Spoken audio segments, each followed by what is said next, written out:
This is the LightRay LR3 system. The following process will show you how to set up and test the system. You'll start by rotating the swing arm and locking it into the vertical position. This is where you can mount the control box. With the control box now mounted, open the box to access the two electrical cables inside. Start by connecting the first cable to the power supply.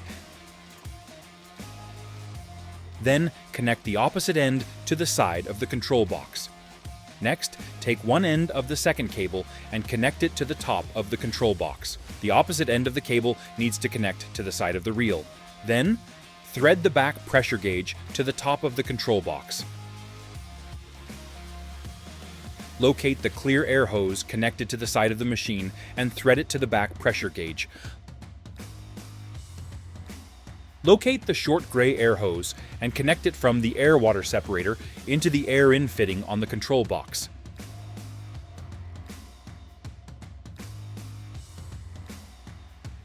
Now that the electrical cables and air hoses are connected, you can connect the packer. Start by removing the protective cap, then line up the pins, slide the connector in, and tighten it hand tight.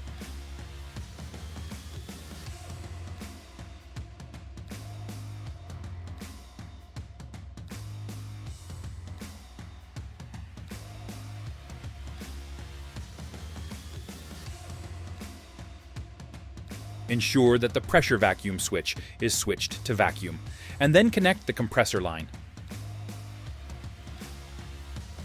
Make sure the compressor line is running through the air-water separator. With the air-water separator hooked up to air, be sure to always drain the manual draining air-water separator. Make sure there is a minimum of 50 psi and a maximum of 125 psi coming into the air-water separator. You can now hook up the electrical, but first, always make sure you are using a dedicated electrical circuit. Press the manual GFI reset to turn on power to the system. With everything connected, you are now ready to test the system. First, you will need to test the lights. Test both light switches, starting with the UV test switch. Next, test the second UV light switch and check the amperage. You can do this by referring to the process chart under minimum amps requirement. After confirming the lights are working, test the bladder for leaks. To do this, turn the switch on the box to pressure and increase the pressure to 5 psi. Once the pressure has reached 5 psi, spray the bladder with a soapy water mixture and check for leaks. Look for any bubbling that might indicate leaks. If there are no leaks, wipe it clean. You can now turn the pressure valve down. With both switches on vacuum, increase the regulator dial all the way and back 1/2 turn.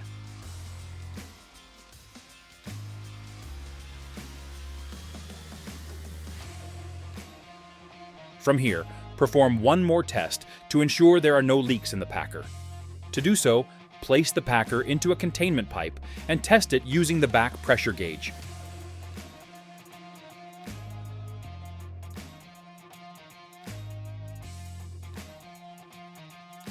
Once the packer is 100% contained in the pipe, switch the vacuum pressure switch back to pressure and increase this to 10 psi. Once at 10 psi, allow the packer to fully air up.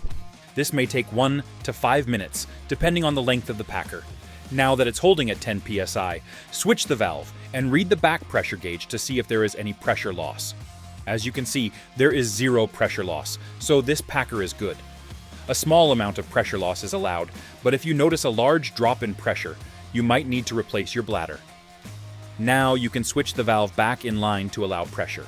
You can now vacuum the packer and remove it from the pipe.